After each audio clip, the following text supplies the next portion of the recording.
In today's video, I'm going to teach you how to delete user account in Google Workspace. Before we begin, make sure you're signed in with a Google Workspace administrator account. Deleting a user permanently removes their access to email, Drive, and other services, and it can impact shared resources. If your organization requires data to be kept or reassigned, review your policies and handle any data retention needs before you continue. With that in mind, let's walk through the removal process clearly and safely. Start by opening the Google Admin Console. You can get there by going to admin.google.com and signing in with your admin credentials.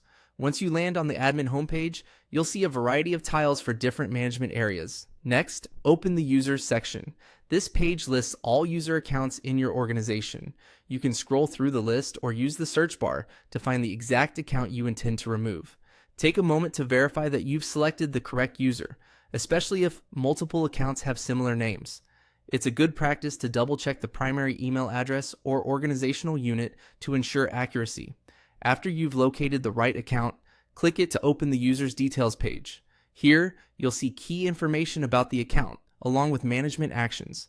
Review anything you need to confirm, such as whether the user is already suspended or which services they use. When you're ready, choose the option to delete the user. Google will present a confirmation screen explaining what will happen when the account is removed. Read this carefully. Deleting a user typically frees up the license and stops access immediately. Depending on your settings and addition, you may see notes about what content is affected, such as emails, Drive files, and calendar data. To finalize, confirm the action by selecting Continue to Delete. You may be prompted to acknowledge the consequences or type a confirmation, which helps prevent accidental deletions. Once confirmed, the system will begin processing the removal.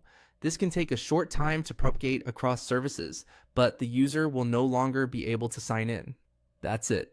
You've successfully deleted a user account in Google Workspace.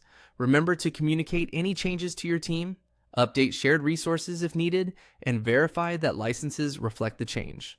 If you manage large teams, consider keeping a simple checklist for your internal process so every deletion is handled consistently and compliantly. Thanks for watching, and I'll see you in the next tutorial.